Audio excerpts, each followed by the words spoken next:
Okay. Good afternoon, everyone. Um, my name is Eka Melissa, and I'm a seasoned climate and development specialist. And today I will be your moderator. I'm very honored to welcome you all to today's webinar, Financing Adaptations in Asia. We have a fantastic lineup of speakers who will be sharing their insight and expertise. We appreciate you all taking time to join us today, and we look forward for a productive and engaging discussion. To begin, please note that the session is being recorded from start to finish. So by staying in the sessions, your consent to be part of the recording is assumed. The webinar is a knowledge sharing sessions focused on the state of adaptation finance in Asia.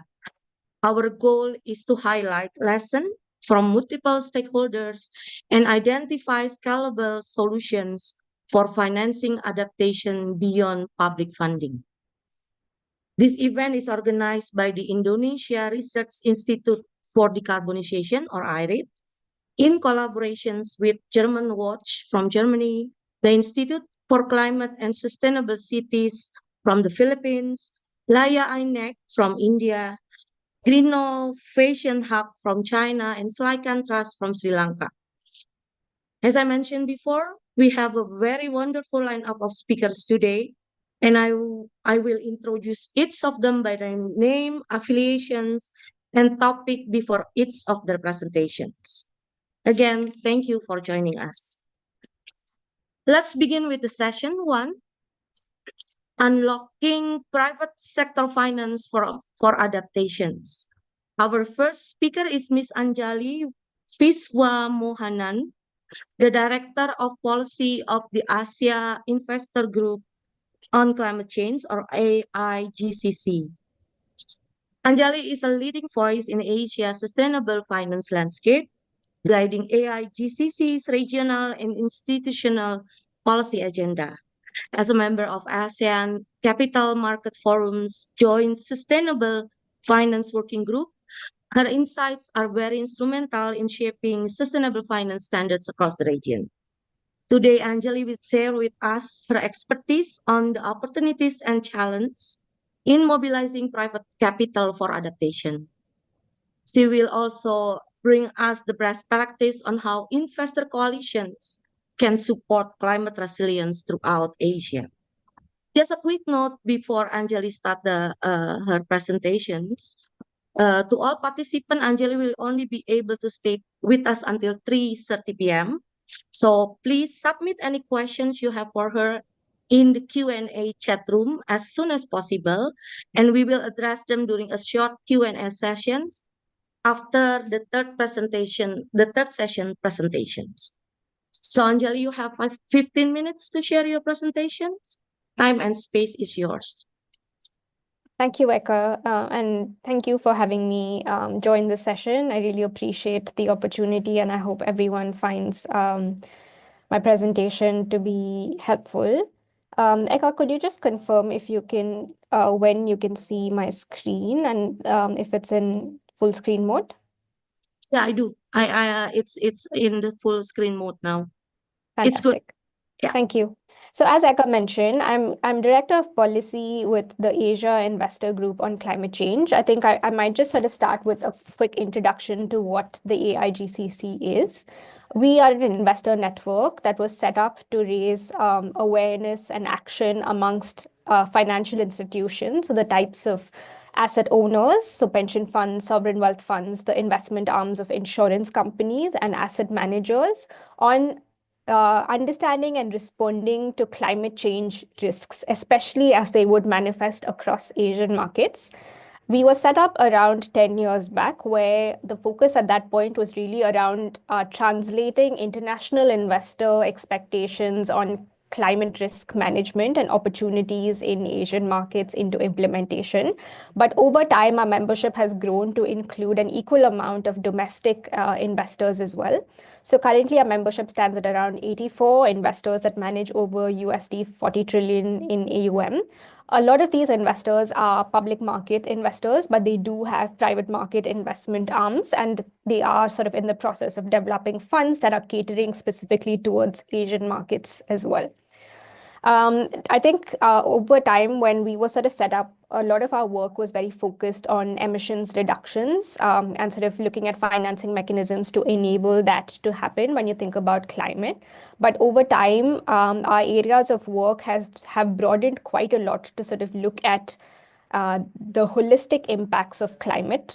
So looking at themes of nature impacts, looking at just transition and the social elements of transition, as well as adaptation and resilience. In fact, our focus on adaptation and resilience at AIGCC, we picked up on this around 5 years back, where we were really focusing on helping investors understand how their portfolios and assets in Asian markets are exposed to climate risk.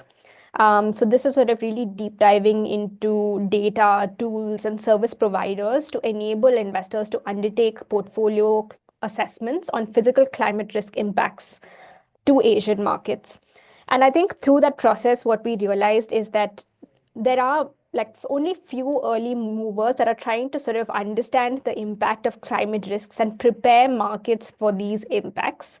And we found that investors are actually in a way, because they look at sort of long-term horizons in terms of investment. And I think that's a very unique characteristic of an institutional investor. Like they do have long-term investment horizons, and they also sort of look at market level investments in a sense. So I think they sort of look at markets quite holistically. And so I think climate risks actually stood out to a lot of members in terms of addressing the hazards and physical climate risk impacts of climate was very important to the membership that we had. So I think progressing from the data, what we sort of tried to do is to actually bring this data into engagement with the corporates in Asian markets to understand to what extent are corporates understanding the risk exposure and preparing for it in terms of responses through adaptation and resilience planning. And in that process, we realized that, Asian companies oftentimes are already exposed to some levels of climate risk impacts. Like we're seeing regular typhoons, floods, and there is some level of capital allocation that's being done at an asset level by companies to already sort of start building some form of resilience. But I think what we realized beyond that is we want to sort of see a holistic resilience across the market, because when you sort of think about company level operations and the communities that actually benefit from companies in those markets, they're all quite interconnected in terms of infrastructure, supply chains, and I think the relation. I think it's quite interconnected, but and so from that lens, when we were thinking about how do we actually create a systemic response to adaptation and resilience, we found policy to be quite front and center to address, to be able to actually create that ecosystem where finance can come in and take meaningful action on adaptation and resilience. So we sort of moved from the investor level portfolio assessment to company level engagement on adaptation and resilience. And then we brought in the third element of policy engagement.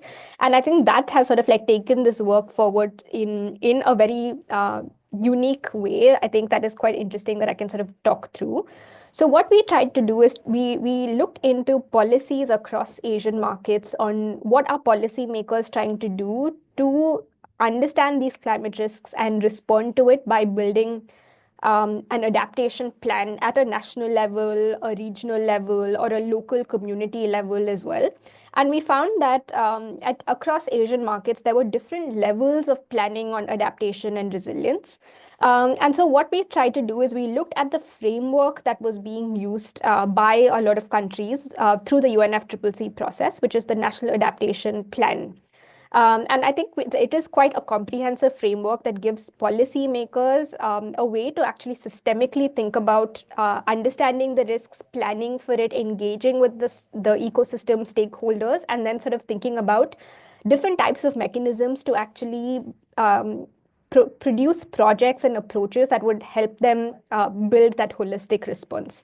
And what we did as one step further is we put together like this list of 7 recommendations that you can see on this page as coming from the finance sector on what could be done to take these plans one level further in terms of actually enabling these plans to get private sector to be a bit more involved. Now, I've divided it into, like, I've divided the 7 recommendations on this page into sort of 3 main buckets of work that could be done to enhance these adaptation plans. A lot of it actually revolves around local level information that needs to be aggregated to enable private sector to understand the risks, but also have like a common understanding of what sort of risks are you working towards. So now when you look at the first one, it's sort of like, you need to have a consistent national view of physical climate risk that's being put out quite regularly. It needs to sort of be based on forward-looking scenario analysis that's adequate enough to sort of think about what types of risks will sort of fall through in certain scenarios and what types of responses you need to build as a response to it. The third one being, apart from sort of top-down data on these types of scenario analysis, you also need bottom-up data from the asset level. So like encouraging corporate disclosure and sort of aggregating that data on climate risk is also sort of quite important. I think in the process of planning, oftentimes what we saw in adaptation plans, so there are some of these climate risk impacts on certain aspects that are not being factored in enough. And 2 of those elements that really stood out to AIGCC was really on identifying, prioritizing vulnerable groups and communities in the plan. And like, because I think sometimes with the private sector, you don't have access to that type of data. And I think government is a key stakeholder to be able to understand the impacts of adaptation measures on especially communities. And so like being able to integrate that is quite important. And then I think lastly, on including interregional effects and international cooperation is quite important, because I think from the term, national adaptation plans, you would sort of, understand that you think of risks from like within your own borders, but I think understanding that these risks are actually beyond borders and you need to sort of think about holistic planning is quite important. And then the last one is really about how to engage the private sector better. And I think you've just you can see the recommendations there. But what we've done with these recommendations is to also sort of assess markets across Asia. So we've identified 9 markets across, and we've identified these based on sort of markets that AIGCC is a bit more active in, but I think it's a framework that you can sort of use across multiple markets. And what we've done is sort of like a traffic light system to be able to actually identify where are markets at in terms of implementing some of these requirements. And so we used sort of like a traffic light system in terms of red, amber, and green in terms of how much or where markets are at. And if you sort of look at the report as well that we've produced in relation to this, the reason that we did this is because we wanted to be able to continuously engage with policymakers in improving the systems that they have in place on adaptation plans. But the report also identifies best practices across each market that's actually enabling capital to flow. So it's quite an interesting report, but the ultimate objective of this is to enable more cooperation between private and public sector in working towards comprehensive adaptation plans. Now, just sort of like looking at what sorts of best practices are we seeing across Asia is that I think we're seeing quite a lot of momentum towards developing consistent data and platforms on physical climate risk impacts to enable multiple stakeholders to actually develop a response. I think there's a lot of effort that's happening in terms of trying to find what is useful data and how do you sort of generate it in a way that enables action. And AIGCC is playing a role across multiple markets in enabling them to do that. I think we're seeing across many markets in Asia, mandatory climate disclosure requirements for corporates that's enabling more of this information to flow bottom up as well. I think we're also seeing really good efforts to engage the private sector and financial institutions. I think one major factor that we see for private sector that's lacking to enable them to come in is sort of like translating some of these risks into investable projects and having a project pipeline. But we are seeing that there's a lot of effort being done to help that happen. And one step towards that is to sort of create like government and private sector platforms to sort of work together in conceptualizing and sort of looking at financing instruments that could work as well. Now, I just wanted to, I think this is sort of the most interesting slide in my presentation. And I think like what really stands out is that over the course of time, we've actually seen mechanisms that private sector is using, which is a bit more mainstream beyond blended finance, to be able to actually come in and support adaptation across markets. I think historically we've seen that adaptation is a very difficult topic for private sector to prioritize, and hopefully what you've heard through the presentation that I put out is that private sector is sort of realizing that resilience building and adaptation projects are inevitable if you want to sort of preserve the value of markets. So they are sort of really looking at ways that they can involve themselves better. But I think it's important to also understand that private sector capital has certain expectations on returns and types of projects that they can invest in. So I think this sort of model and working together and creating those sort of enabling environments for private sector to come in is quite important. And I think what I've highlighted in this page is sort of successful ways in which that's been happening.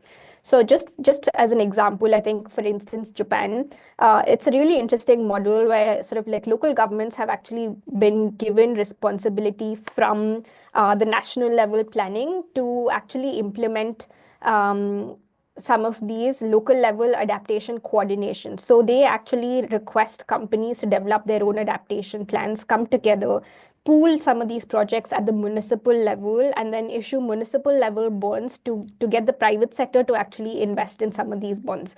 We have seen models like these in other markets like Netherlands as well, like which has sort of water related issues, and they've been issuing blue bonds to be able to do that.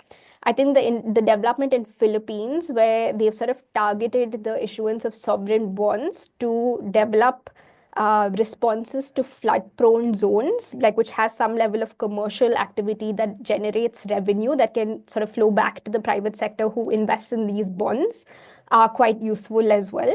But I think a major development that we saw in the last year is one of our investors have actually developed a climate adaptation action fund that's targeted towards emerging markets. It's sort of like a big size fund, which is around USD 500 million. But it is sort of like blended finance as a fund that would sort of be invested into adaptation related bonds, especially in emerging markets. I think these sort of tools I think are quite interesting, and it's sort of like in an emerging state, but we've already seen one investor do it. I think investors have also been closely looking at like bonds which have sort of a resilience component that's issued by MDBs. The Philippines one, I think, was closely supported by ADB. But like, Sorry, you only have 1 minute. yes, this is my last slide. Yeah, So I think this AIIB bond, which has a resilient component for its issuance, is actually, it's been 3 years that they've been issuing this, and it's heavily oversubscribed by the private sector because there is a clear match there as well. And I think going forward, what we're seeing as a trend from the private sector, as you can see from reports that was put out by GIC as well as Temasek just earlier this year, is that I think there is a huge market for resilient solutions that is being prioritized as a bit more front and center, which is, I think, where you're seeing a market for resilient solutions. And so there is an opportunity set for investors to sort of really come in both through public market sort of model, but also as a private market model to be able to actually scale those solutions and enable that to sort of reach markets. And I think what's also going to enable that is frameworks such as taxonomies. So we are seeing efforts such as ASEAN taxonomy being updated to enable more resilience and adaptation investments. And we're seeing other international standards like the Climate Bonds Initiative and Standard Chartered and others as well, which would sort of enable both types of investments into adaptation and resilience as well. I think I will stop there. I hope this has been helpful, and I'm happy to answer questions. Thank you. Thank you, Anjali. It's a very fruitful presentations. I see that um, on the last slide, I think that there's something that we could also discuss later on with the others presentation. Um, as I mentioned before, we will have the Q&A after the third presentations. And then for everyone's, I urge you to put the questions in the Q&A box, especially for Anjali, so we could start the discussions later. Um, everyone, we are going to turn to our second speakers. The session 2 will talk about the role of insurance and risk transfer in adaptation finance. So we already hear how the private sectors develops all the potential financing mechanism for adaptations, and now we're going to listen for the roles of the insurance. Our next speaker is Mr. Nazaruddin, or we call him Raja, right? Mr. Nazaruddin Puteh, project manager of Climate Risk Finance Solutions at the Munich Climate Insurance Initiative, or MCII. Raja works with MCII to design and implement climate risk insurance solutions for vulnerable countries and communities. With his extensive experience in Southeast Asia, he is an expert at bridging technical knowledge with practical implementation, also ensuring that an insurance product are accessible and tailored to the needs of the people who needs them the most. Raja will explain to us how insurance and risk transfer mechanism can reduce vulnerability to climate risk. He will also share lessons from existing initiatives, both globally and regionally, and discuss how this solution can be made more affordable for frontline communities. Raja, you also have 15 minutes to share your presentations. Time and space is yours. Thank you, Ibu Ika. Can you hear and see my screen okay? Yeah, it's very clear. Thank you. Thank you. Good afternoon, everybody. Greeting from Germany. And I would like to thank IRID for having me in the webinar today. And I would be glad to share what we do at Munich Climate Insurance Initiative. Just very quick before about the initiative that I'm working with right now. So the Munich Climate Insurance Initiative is the climate risk insurance think tank that founded by individual from insurers and research institute and NGO. We celebrate 20 years anniversary this year. And the initiative was formed based on the UN framework on climate change and Kyoto protocols. And what we do is to develop solutions and risk posed by climate change for vulnerable community, especially in the developing countries. The MCII is host at the UN University Institute for Environment and Human Security based in Bonn, Germany. So the teams, we have quite big teams here, and we work on policy governance strategies, which are in line with the also presentation that Anjali earlier, that we are promoting how to make insurance accessible for a community that impact by climate change through UNFCCC dialogue, and also to support country with its strategies, and also how to make insurance viable, and that include with private sectors. And we have analytic team to quantify the risk and to see the priority for the government as well, how they implement the adaptation measure from analytic, and the last is solution and practice partnership, where I belong to, where we work with private sectors developing climate risk insurance, and to make this accessible for vulnerable communities, especially those living in developing countries.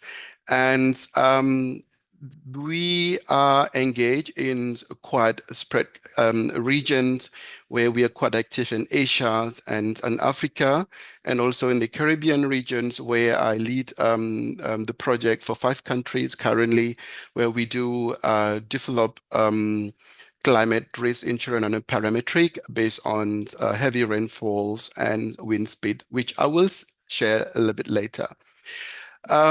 Before I start about the role of insurance and risk transfer and adaptations, just want to bring us on the current report on global stocktake and also adaptation gap report 2024 and OECD analysis 25 recently, that we could see the adaptation finance is very fragmented and it's based mostly on project base, and also weak alignment with national policy, where the report showed 98% of national adaptation plan is partially aligned with NDC, for example, and also incrementals, and that is based on the measure and the project based on pilot and lacking of sustainability, which I think experience what we do in the Pacific and also in the Caribbean is very challenging also to get sustainability in terms of insurance specifically. And adaptation finance is also underfinanced, where the need is around 215 to 387 billion, but in 2022 is actual flow is only 28 billion. And private flows very low, and it's only 4.7 billion per year. So that is this report is quite recent if you look, and I think that also in line with the first presentation only about the private sectors, and I will go a little bit deeper later on the private sector on insurance products. Look at this challenge, and then I want to show how is the most recent sorry, there's a bit typo, is the World Risk Report by Bundis and Wicklung Hilft. That's a recent 2023. If we look at World Risk Report here and the rank, the first top 10 rank, and then you can look at this report the whole world and you can see the rank. And if we look, Asian country mostly is on the top 12 here. The first is the Philippines and Indonesia, of course, and India, Myanmar, and Bangladesh, China, Pakistan, and even Papua New Guinea. So that is look how the challenge when it comes to adaptation finance, and we look at how the risk report also show Asian country is posed on the top.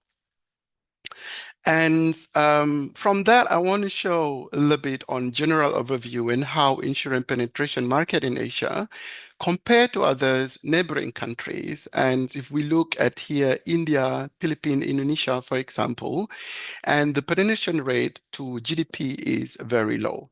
So if we look at Vietnam, Philippines, Indonesia, Bangladesh, here is only 1.6% for life, which is then is more interesting to look here.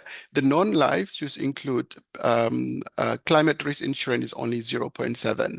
So that is a big gap when it comes to insurance itself, and that is we see that a lot of effort need to be done, and here I want to emphasize when it comes to adaptation finance or insurance is not only work on responsible of the government and private sectors, but this is really need to be like a collective work to make the ecosystem accommodate to insurance.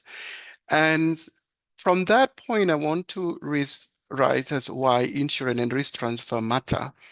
So when we look at risk insurance adaptation finance, and when it comes to disasters, it's very important either for the government and household to have liquidity after disasters. So that is, we can think at a whole level. For example, let's see like flood, how long that people can receive help, and insurance could help in this case. And then is prevent household and the government from sliding into poverty.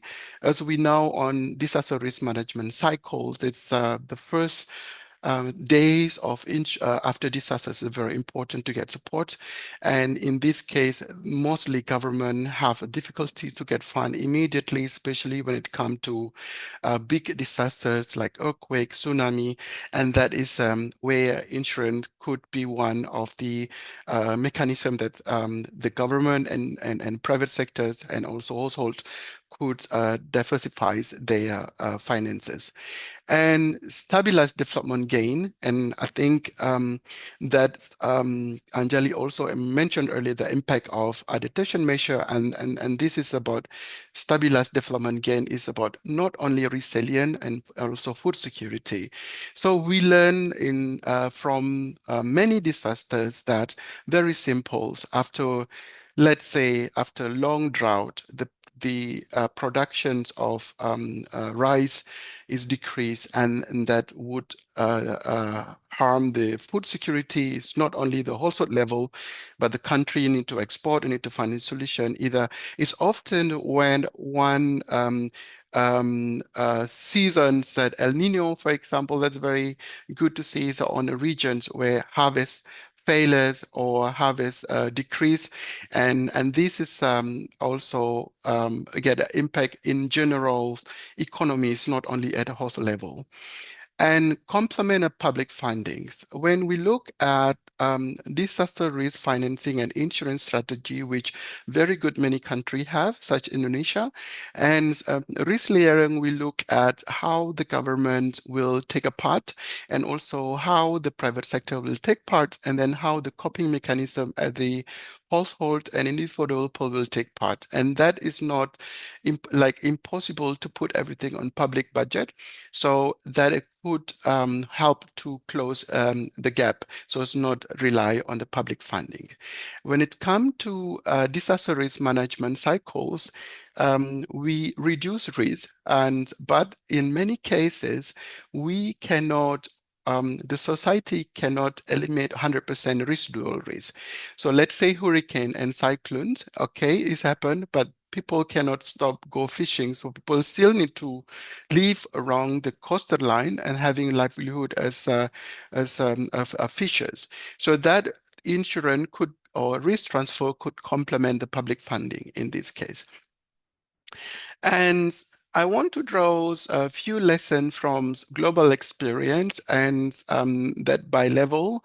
And first, I want to show or share about regional and sovereign risk pool. And this risk pools was started and created in 2007 after Ivan's hurricane in the Caribbean, and the MDBs together with the Caribbean government, they form a risk pool. Its name is the Caribbean Catastrophe Risk Insurance Facility, and that create parametric-based insurance product and based on the peril for earthquake, and they also have excess rainfall and excess wind, which is for hurricane or tropical cyclone. And this risk pool is insure the risk for government. So the government here pay premium and they get a payout. So we'll help them to recover from disasters, and then they can help their public budget, a part of their contingency fund. And after successful approach and test model in the Caribbean and the African risk capacity was formed, and this is in Africa. And the member is the African Union countries, and the concept is similar in terms of premium and also payout. But in Africa, where the geographies hazard, for instance, is different, and the product that offered by ARC here is more drought and flood. And after that successful, and it go to a Pacific Catastrophe Risk Insurance, which is also similar approach that is developed in the region in the Pacific, and the member country also government, and the structure is the same, the premium and the payout is the same.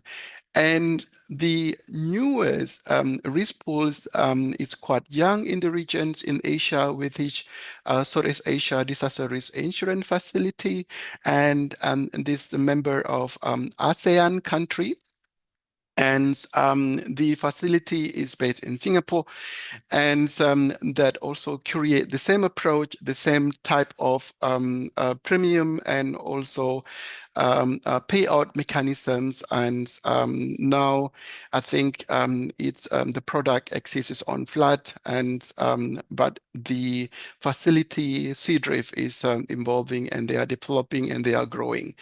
And that is at regional level. I want to show that is the approach and the insurance mechanisms, which is quite new when it comes to market development. It work. And the next one is I want to go into the country specific. And here we look at the Philippines. Anjali was mentioned about catastrophe bond in the Philippines, which work really well. And that's the country combined sovereign parametric and catastrophe bond in this case. So that is quite successful. They receive a payout from cat bonds around 52 million in week after Typhoon Ray in 2021. And the countries also has Remansi network, which is micro insurance type of insurance that distribute about life and disaster insurance. Excuse me, Raja. And yeah, you only have 1 minute left. yes, we'll go quick. And also here it's Bangladesh, also the same with rice and shrimps products. And India, also crop insurance. Indonesia, especially that here interesting asuransi usaha tani padi, which is rice insurance products. I mean, like their product also in Jamaica and Fiji that I can draw a little bit. This is more specifically what we at MCI are supporting.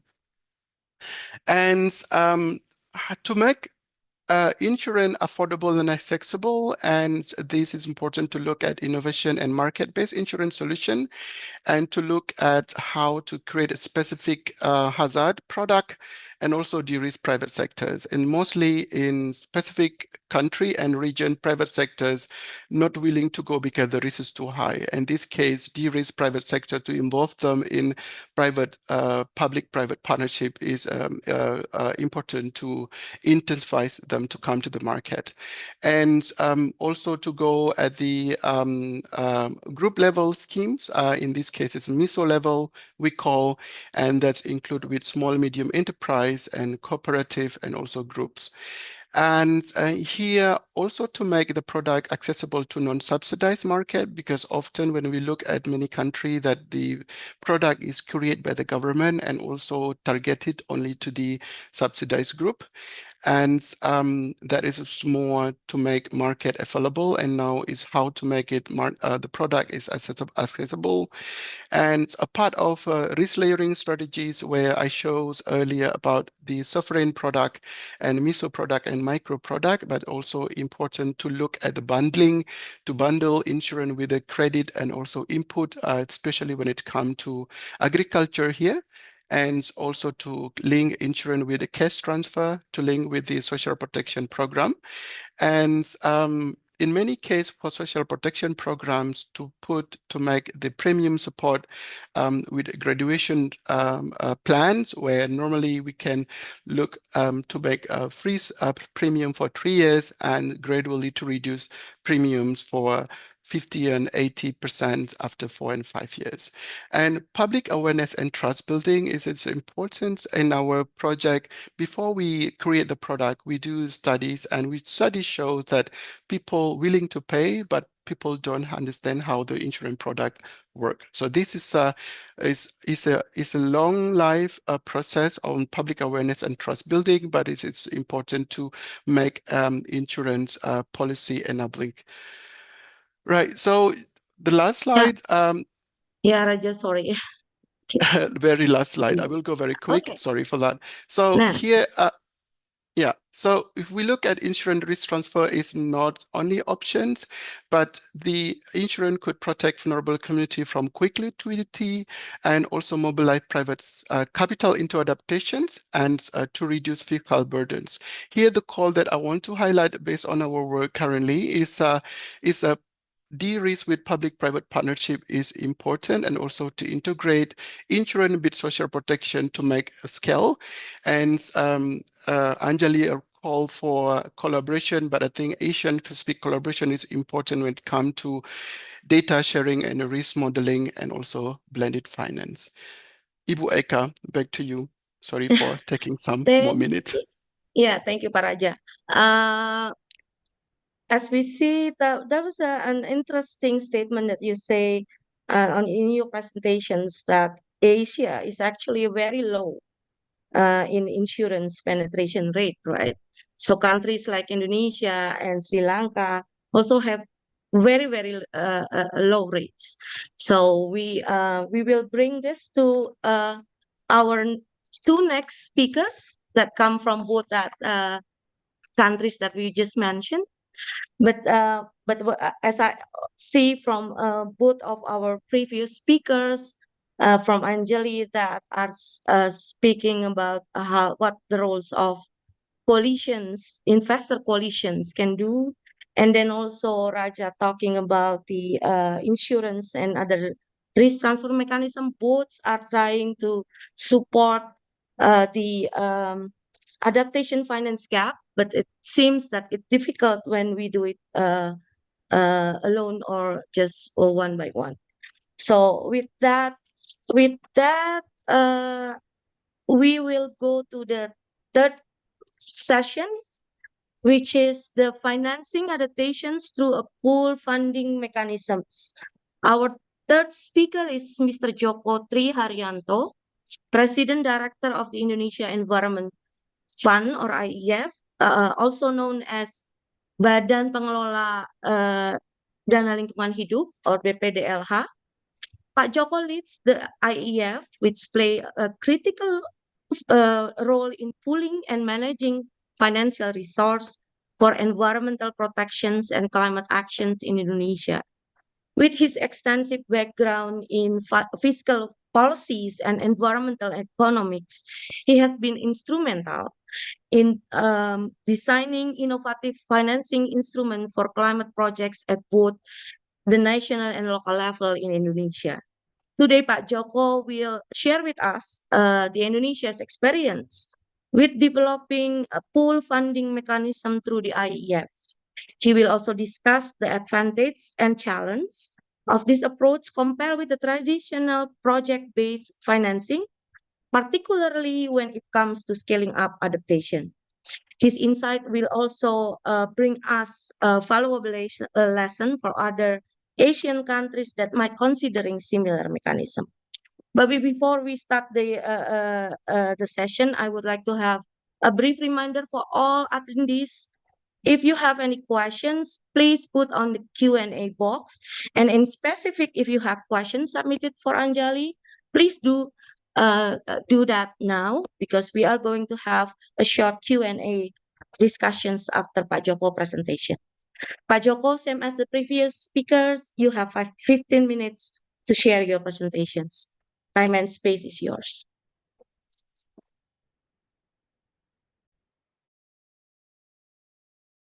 Silakan, Pak.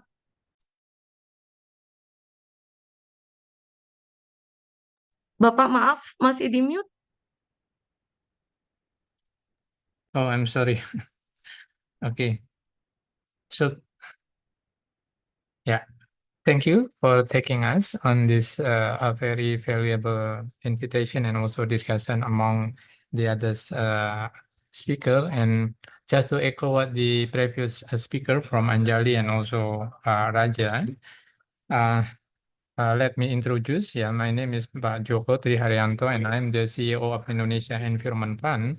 We try to talk about the unlocking climate financing, particularly when we play as a significant role as a, we call it national climate country platform, because as you know that the environmental issue is like a very cross-cutting and also inter-sectoral related, and also we are really focused to find the solution through the creative financing or innovative funding mechanism. Why? Because when the government calculation, if we reverse from the Paris Agreement and also summon that to every single country, every country must submit their their commitment through the UNFCCC deliver as the national commitment under the NDC. When the government of Indonesia calculate the assessment requirement from the financing to achieve NDC target 2030, it will be required almost 281 billion US dollar. And this is quite fantastic, yeah. This is quite huge, and we cannot only rely from the government budget, because when we calculate the capacity of the state budget, including the local government budget, to achieve annually, to achieve 2030 NDC target, the capacity from the government no more than 20 until 30%. It means that we need some collaboration. We need support from the non-government actor. That's why the government established us since 2019, because when the government realized we need support from the international, when we need support from the private, we need support from the philanthropy, we need support from the foundation and also other government sector. But government cannot offer the traditional budget mechanism, because when we talk with the international, when we talk with the professional, when we talk with the private, they always focusing first on the transparency and also accountability. And then they always are focusing on the safeguard mechanism, always focusing on the earmarking mechanism and also flexibility. Of course, as a government, we cannot offer all those requirements. That's why government of Indonesia was established Indonesia Environment Fund as a government's arm length, just to make the government's enterprising, to deal with the international, to deal with the private, to mobilize the non-government actor to support achievement, to support, to reinforce, and also to foster capacity from the government to achieve NDC target 2030. So this is my institution, Indonesia Environment Fund. We have almost 17 line minister as a steering committee. And then we have many flexibility from the fund collection and also fund distribution. From the fund collection, we can collect money from the international, from the MDBs, from the bilateral, from the multilateral, from the philanthropy, from the foundation, from the private company, international, overseas, and also at the same time, we can collect money from the domestic areas. And then based on the mandate, we can deliver directly to all those beneficiaries. We can go directly to the individual people. We can go directly to the community. We can go to directly on the Adat community. We can go to directly on the indigenous people, local community, government institution, CSO, NGO, private sector, research institute, education people, community group, and also etc. That's why we call it, this is our offering under the flexibility from the government. And then from the funding instrument, we can deliver now. We have 3 different funding instruments. We have a grant, particularly from the international. And then we also manage concessional loan on investment loan, money from a state budget, and some from debt natur swap with the German government. And then we also have some management as a endowment fund, particularly under the disaster risk financing. And then from those funding instruments, we are always try to develop new funding mechanism, particularly when we try to implement, we call it blended or creative financing. The funding instrument are still owned by the Indonesia Environment Fund, but we also invite participation from other institutions, from the donors, from the philanthropy, just to keep their a blended facility, sometimes like a credit guarantee, the risking facility, insurance facility, or only technical assistance facility. And then to make sure our collaboration, of course, we offer our safeguard. We developed a 12 safeguard, and we adopted this safeguard from the international best practice. We learn from the RFC safeguard, we learn from the World Bank safeguard, we learn from the ADP safeguard, and then we provide our genuine safeguard. So we offer 12 safeguard. And then this is our business process. Currently, we manage almost 1.7 billion US dollar, and then consists of grant, investment loan, and also endowment fund. From the grant, we develop their own window financing, and now we manage window financing under the RED Plus payment, mostly carbon payment from the international. We receive a big fund as a carbon payment under the result-based payment from GCF, from World Bank, and also from the bilateral. At the same time, we also manage a small fund with a philanthropy, like a Ford Foundation, like a Klua Foundation, and then we provide directly benefit to the community level, to the indigenous people, adat community, and also others. And then the adaptation, we manage some fund with the World Bank, and then we put the tagline is a mangrove fund, and also others adaptation issue is under disaster risk financing. And then we also manage investment fund from the reforestation and also ecological restoration. And this is our theory of change from the project, and then come up to the Indonesia Environment Fund theory of change. And I will explain a bit regarding the example list of projects that currently managed under my institution. First, a big fund under the result-based payment in Indonesia, particularly under the forestry sector, that we manage receive some fund, a big fund from Green Climate Fund, from World Bank, and then from Norway. And my institution is already spread out on the benefit directly from all the provincial surrounding the Indonesia areas, from the Aceh until Papua. And we can go on the multi-level beneficiaries. So we can go directly to the local government, we can go directly to the local people, indigenous people, we can go to the through the small program, we can go to the others beneficiary. And then we come up with the measuring the achievement of thematic program, because currently we develop 5 thematic program. 3 thematic program is under the mitigation, under the Avolu sustainable ecosystem management, including biodiversity, and then just and affordable clean energy, circular economy, and zero waste emission. And then 2 rest thematic program is under the adaptation issue, and then the health, water, and food security, and also under the climate and disaster resilience. And then example from the adaptation, just to respond Pak Raja, this is also another new list of fund management under Indonesia Environment Fund that we can convince a World Bank. So World Bank will issue Indonesia Coral Bond. So this is the first outcome bond for marine biodiversity.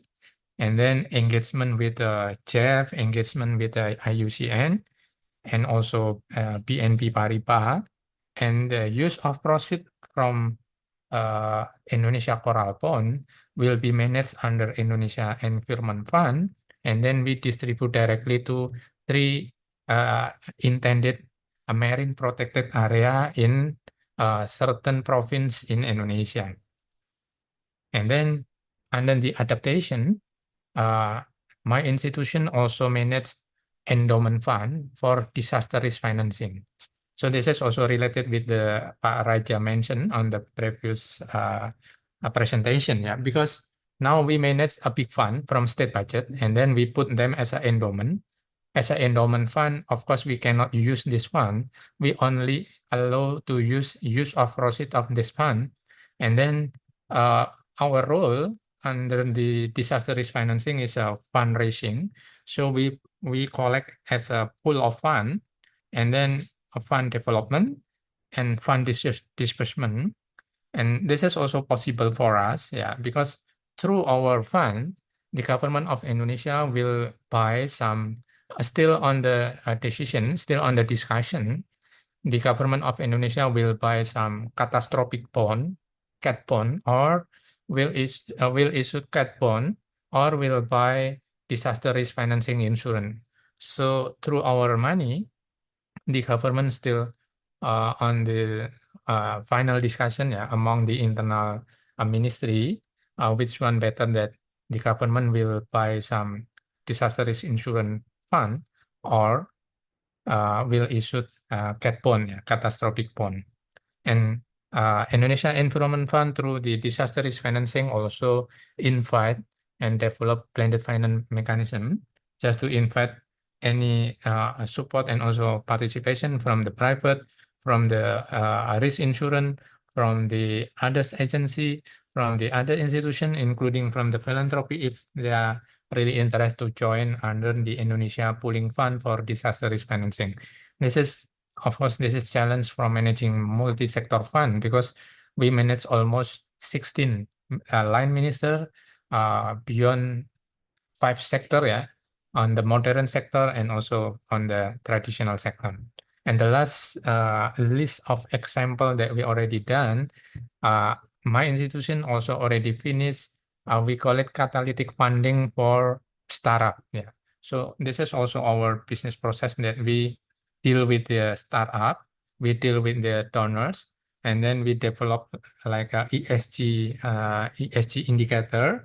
We manage and deliver some fund as a performance grant, but related with the quality achievement from startup to get the payment if they can success to meet with the requirement of certain parameter and also certain indicator related with the ESG matters. If they can meet, if they can pass the requirement, they can receive, they can take our money as a performance grant. And hopefully this is also very related with the adaptation issue. Hopefully we can develop new mechanism, catalytic funding for adaptation issue. If some interest will be coming in the future. That's my presentation, Ibu Eka. Thank you, Pak Joko. Thank you for the very valuable insight. And then we see a lot of mechanisms or schemes that already being developed by IEF, and then all of this being seen as the pool mechanisms, and then together they will also support the Indonesians' ways to coping with adaptations.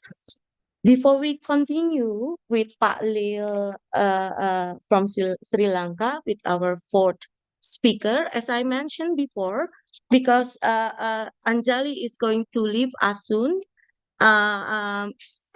we will take a few questions that directed directly to her, and then after that we will continue the presentations and then taking a full Q&A sessions with all other speakers. Palil, may I have some time for the Q&A with Anjali? Okay, so there is a few questions directed to Anjali. The first one is the questions for anonymous attendee. I'm hoping that everyone will put the names because it will be very useful for the presenter as well. But because there is no name, then we will take the anonymous attendee questions. So she or he saying that one thing I'm struggling to understand is that the physical climate risk change so much over time, like floods, drought, typhoon, sometimes made worse by things like El Nino. How can vulnerable countries give investors a clear and consistent picture of their climate physical risk if the hazards themselves are so uncertain and keep shifting? Anjali, you have the floor to answer.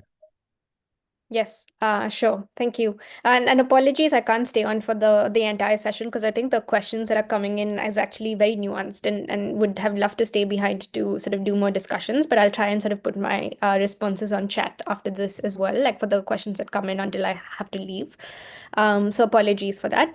So I think just coming to this question, it's a really interesting one. It's something that we've been thinking about quite a lot. So I think in terms of what's available globally, like with the IPCC, sort of the UN level sort of entity or like the scientific entity that sort of is really looking at translating some of climate risk data. They use different scenarios like the CMIP and others to actually map out the global climate risk impacts in terms of sea level rise, other sort of impacts that will naturally impact the world because of sort of global climate temperature rise. So I think there is these types of scenarios that is available for countries to use. I think what is quite interesting to sort of do for countries in terms of translating some of this global level projections on climate risk impacts is to sort of marry that with local level data and see what would actually the impacts be at a local level.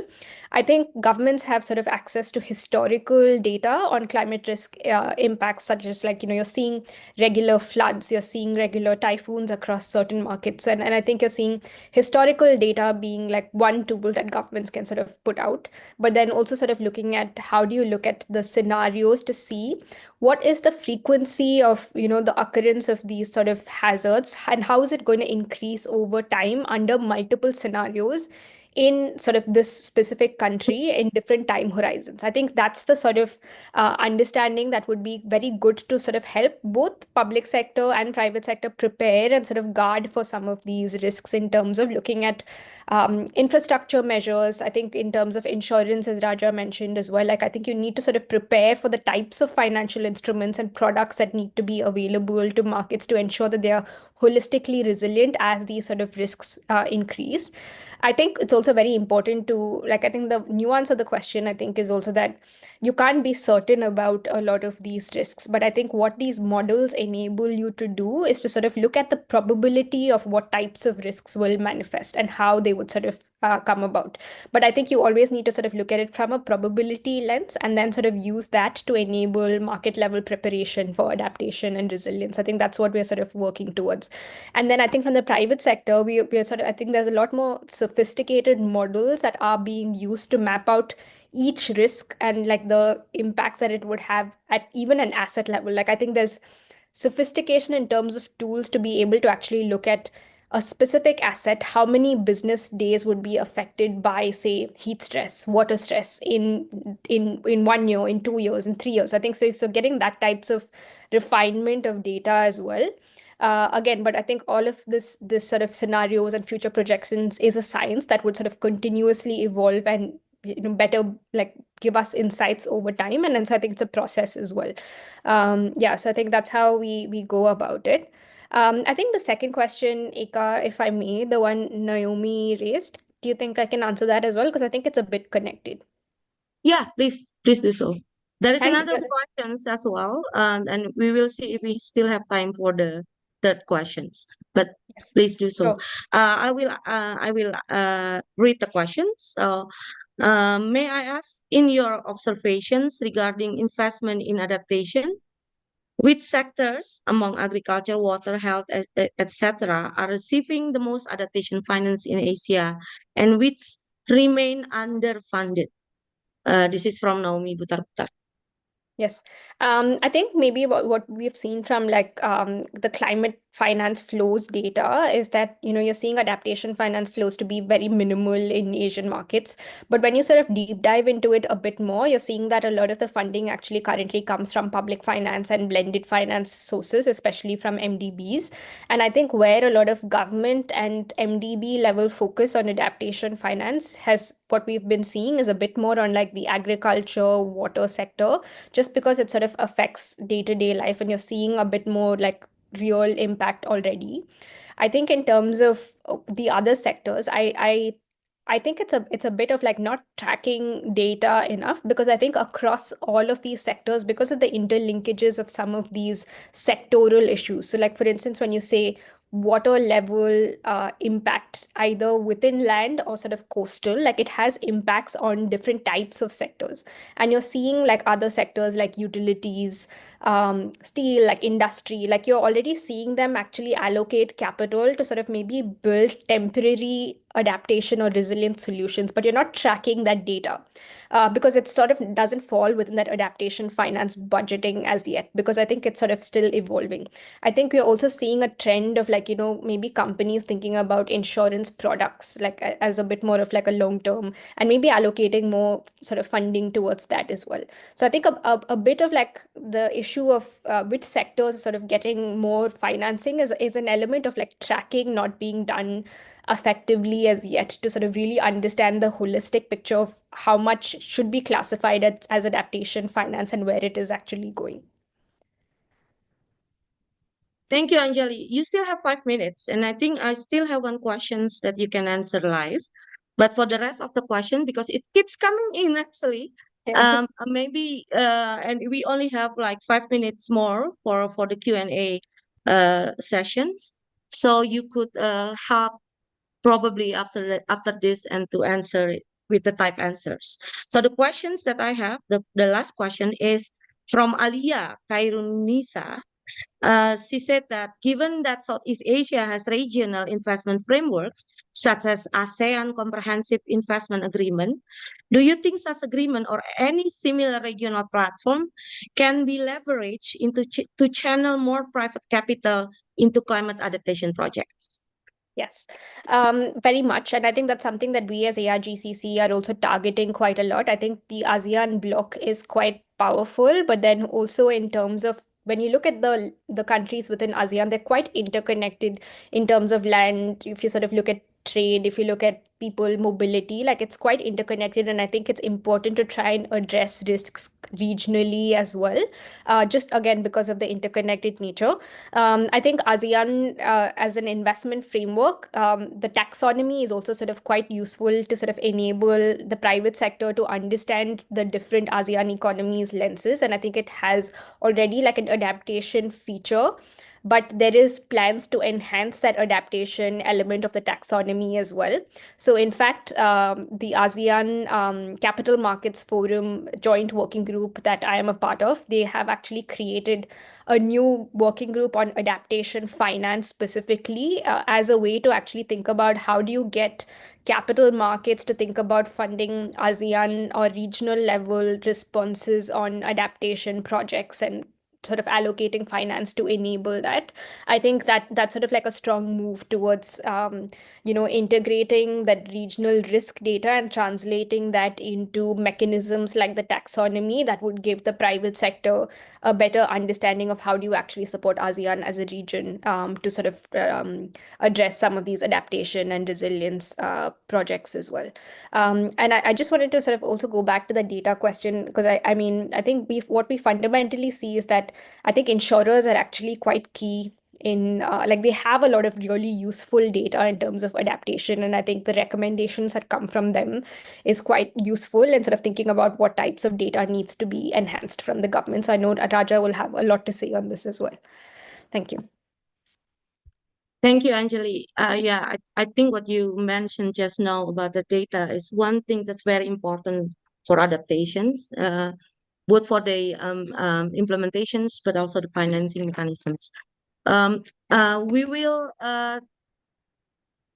end this Q&A sessions now, and then we will have another one after the presentation of Mr. Lir Randeni.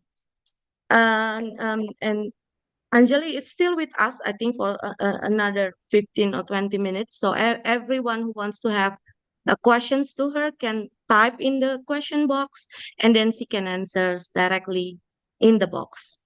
Thank you. Thank you again, Anjali. Thank you for having for being with us here in the meeting. Thank you for having me. Thank you. Yeah. And now we are going to go to our last but not least session, which is the session for innovative finance facilities as a catalyst for adaptation financing. We now welcome Mr. Lil Randeni, Director of the Climate Change Secretariat at the Ministry of Environment in Sri Lanka. Mr. Randeni leads Sri Lanka's national climate policy development and plays key roles in international climate negotiation. His work is focused on advancing Sri Lanka's adaptation finance agenda through innovative mechanisms like blended finance and risk-sharing facilities. Today, Mr. Randeni will emphasize the importance of policy and regulatory framework that can unlock the new form of financing and ensure its alignment with national priorities and community needs. He will also highlight how innovative facilities can mobilize both public and private resources to ensure that adaptation finance reach local and vulnerable communities. Mr. Randeni, thank you for waiting. And then you have also 15 minutes to share your presentation. Time and space is yours. Thank you. Can you see my presentation viewed there? Yeah, it's very good. It's very okay. clear. Yeah, thank you. So thank you very much for inviting me for this presentation. And so I'm going to share our experience and some of the ongoing activities that we have been working in our country comes under this financing for adaptation. So this is the area that I'm going to talk, as she mentioned, innovative finance facilities as the catalyst for adaptation financing. In Sri Lanka, as you know, we are living in the tropics, very closer to equator. We are getting the sunlight throughout the year. We monsoon rains and everything. So we are blessed with all the ecosystem services, what is much beneficial for human and other ecosystem services occurrence. So although we are not a large scale greenhouse gas producer, our production of greenhouse gas is less than 1%. With the recent calculation, it is little bit somewhere around 0.7% or very minimum amount.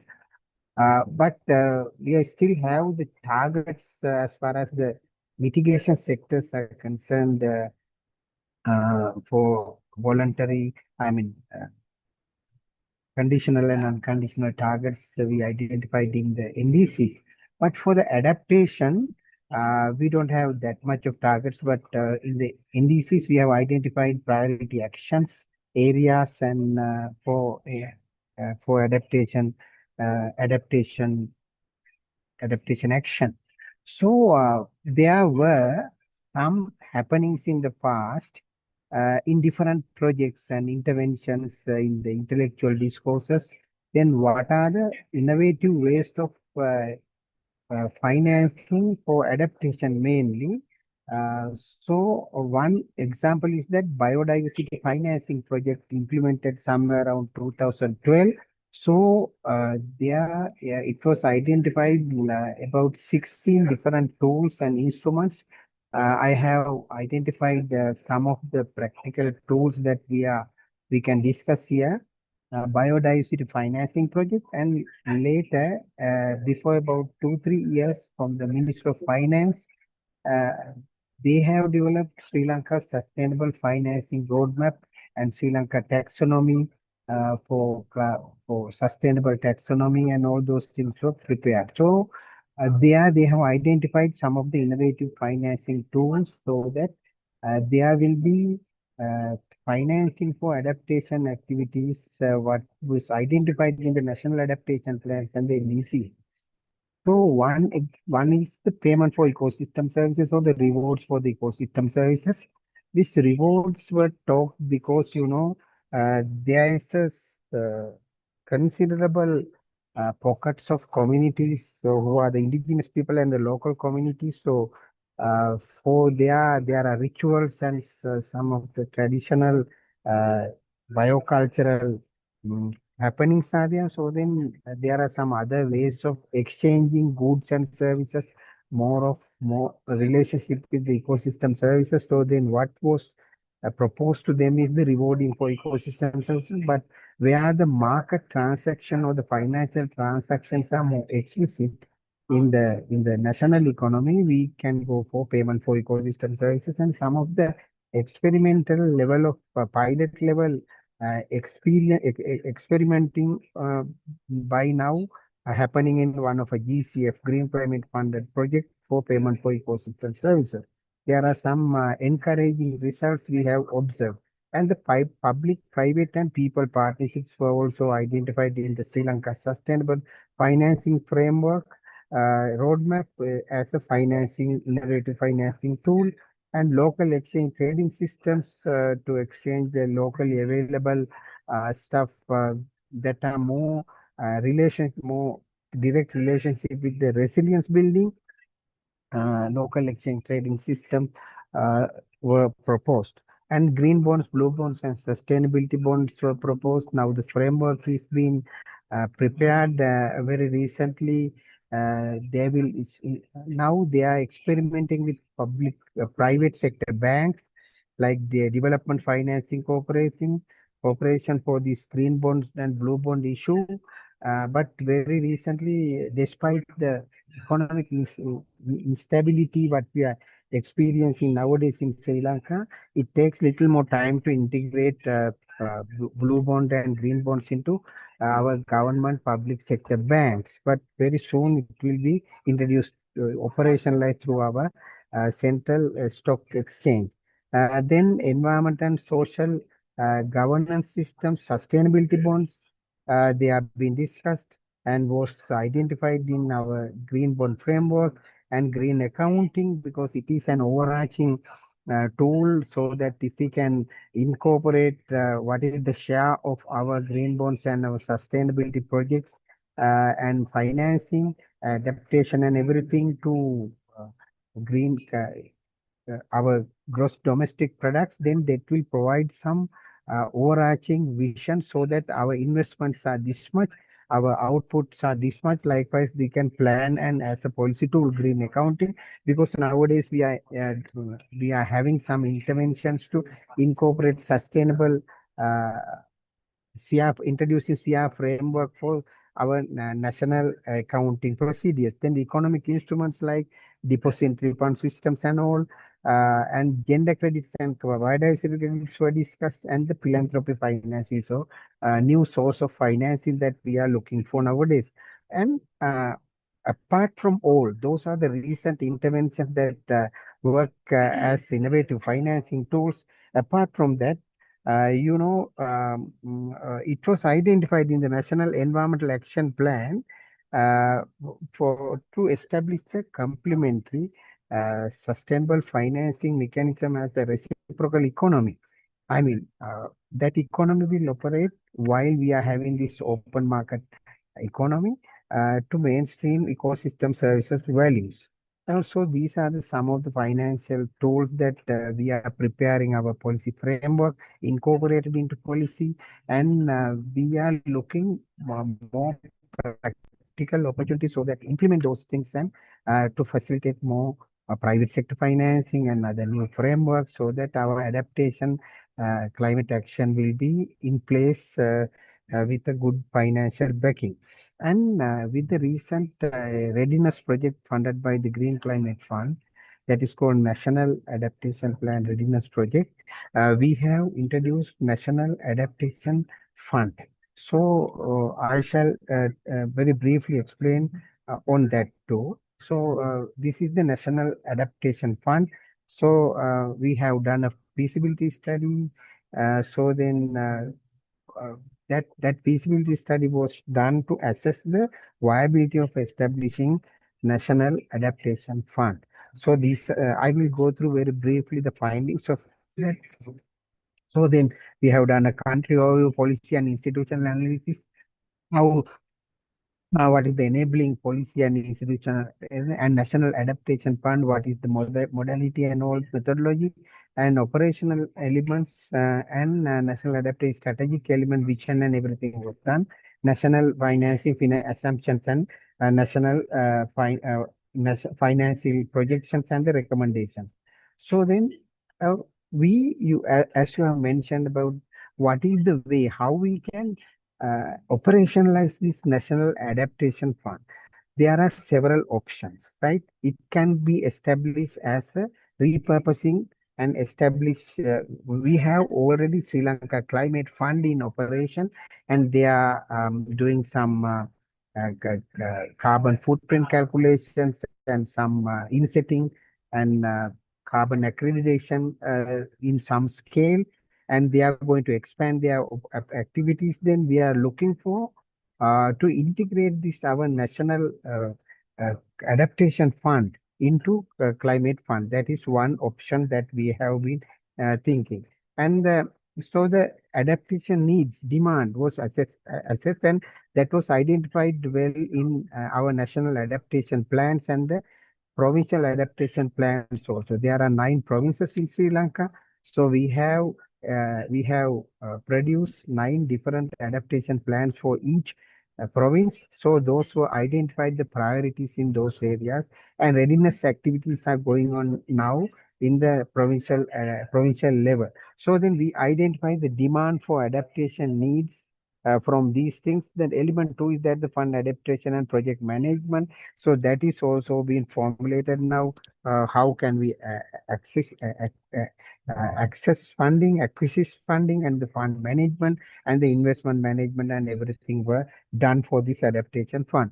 So the rationale is that there is a we have identified that this is the rationale. So the primary role is the central platform. It will work as the central platform to mobilize adaptation finance, manage resource efficiency, and likewise. Then the financing gap was identified. The institutional challenges are there. So how we can formulate the responsibilities and overlapping mandates, and the weak coordination undermine the coherent capacities and all. Then the data gaps were identified, and proposal development capacities there, but we have developed the help desk also to develop well-focused, reliable data using and the proposal development, and insufficient localized climate data were identified.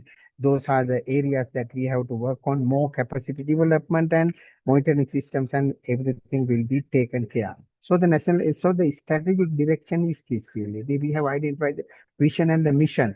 Vision is to mobilize and allocate resource and strategic priorities for them, and the fund support the national adaptation and the provincial adaptation plan, and through transparent multi-level governance with the government and the civil society, academia, and the private sector fund promotes equitable and all those things we are expecting. And the inclusive services for the national adaptation plan can offer the public sector and the CSOs and private sector. Financial service will be leveraged by the blended finance. So the grant, those are demand-led and aligned with the provincial adaptation plans and the national adaptation plans. And so the credit lines will be operationalized through the local banks. And so conceptual operating structure was formulated. Programmatic climate finance. So these are the financing windows, bilateral donor fund, domestic public capital, and all those things. So the secretariat was also discussed the institutional structure. This is the intervention that we have done. Very soon it will be integrated into the Sri Lanka Climate Fund, and that will be also enhance its capacities to operate more on finance aspects for the adaptation finance. Apart from that, we have leveraged private sector working group under the climate smart agriculture window of that. So there also we have formulated now operationalized the national climate smart agriculture investment plan. So that also identifying different methods of raising climate funds and operationalizing those things. So thank you very much. So this is in overall, we have identified some of the innovative financing tools and different methods. Moreover, we have identified in our National Environmental Action Plan, there is a need, a reciprocal, parallelly operating, complementary economic system, so that without any market failures and associated issues, there will be establish a complementary financing mechanism so that the climate financing adaptation will be operationalized very well as a reciprocal mechanism. Thank you very much. Thank you very much, Mr. Randani.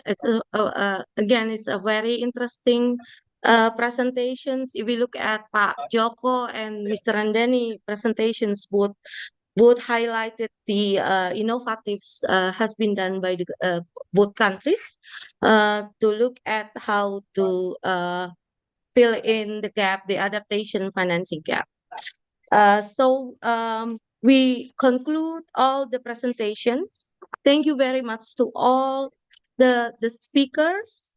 My appreciation and thankfulness for all speakers that they for their very insightful presentations.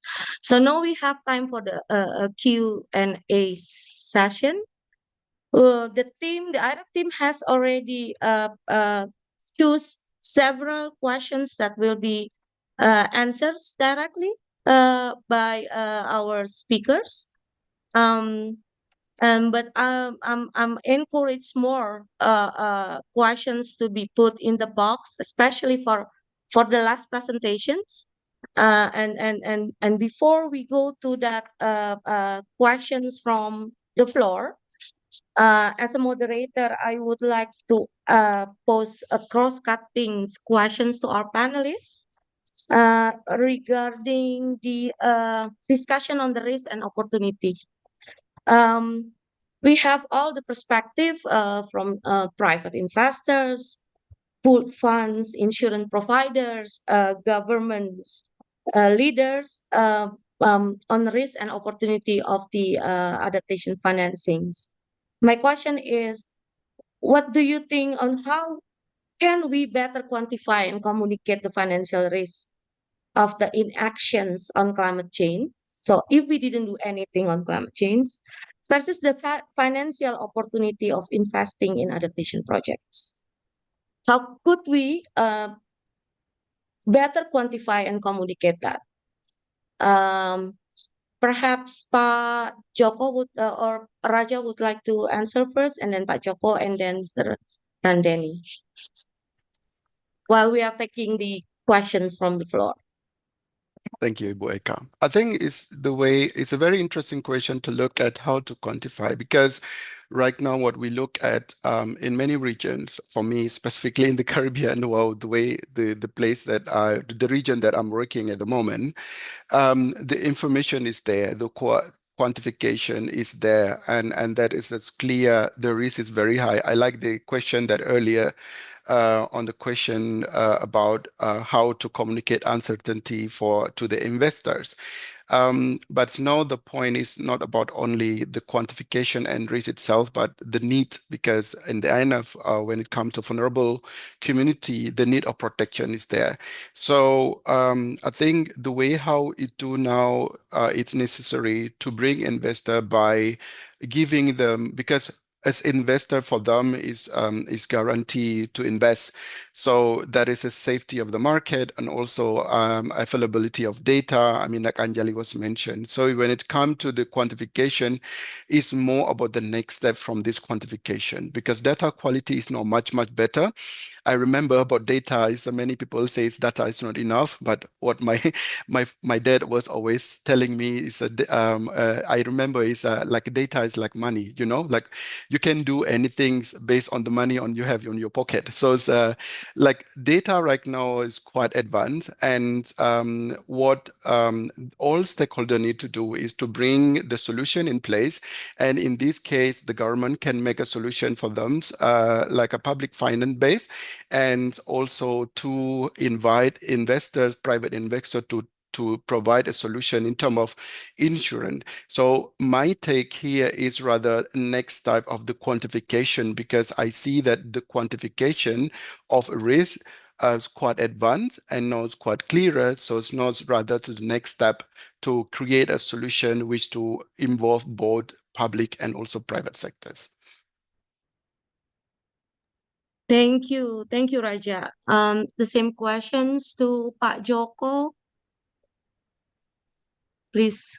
Yeah, Pak Joko. just to echo just to echo and also additional comment with Pak Raja, perhaps this is also another important topics when the problem is not only from the quantifying, but also the public awareness, particularly from the stakeholder awareness regarding on the importance of adaptation issue itself. Yeah, because if we compare the consensus or the discussion among the adaptation, if we compare with the mitigation, of course, we can say that the adaptation is still lag behind rather than the mitigation. Based on our experience, very easy to tap money from the mitigation issue rather than the adaptation. We can the easier example if we look from the composition of distribution money from GCF. GCF is really common with the proposal with the mitigation issue rather than the adaptation. In that the discussion, the discourses, and also others related with the adaptation is still very difficult to know with the public, with the stakeholder, with the government, with the private, rather than the mitigation. That's why I think this is very urgent to compromise. Why to solve the importance burden just to solve adaptation speed rather than the mitigation. At least we can balancing the composition distribution money from the international, from the domestic, balancing money distribution from the mitigation issue with the adaptation. That's my concern, Ibu Melisa, Ibu Eka. Thank you, Pak Joko.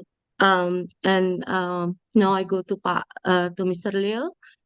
We heard the importance of data. We heard the importance of the balance of information. Do you have anything that we have to look at it as a important inputs? Please, Pak Lil.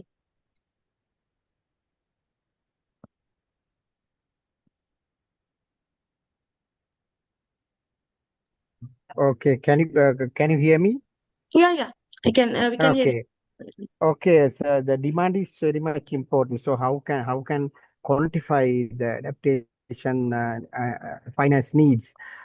So let me say you, as my previous speaker mentioned, when compared to the mitigation, it is not that easy to get the adaptation quantification of adaptation finance needs, because mitigation aspects. I mean, there are economic benefits for the investors, so they are looking for the opportunities for their investment. Then quantification and the demand side is adjusted. But anyhow, as the government institution, national focal point, who is vested with that responsibility to public investment program and all.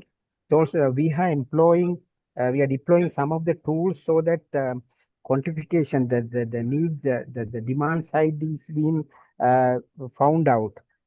We have developed a dashboard that is being operated under the National Planning Department, and we jointly produced the Ministry of Environment and the National Planning Department with the support from the International Water Management Institute. So they provided the technical support.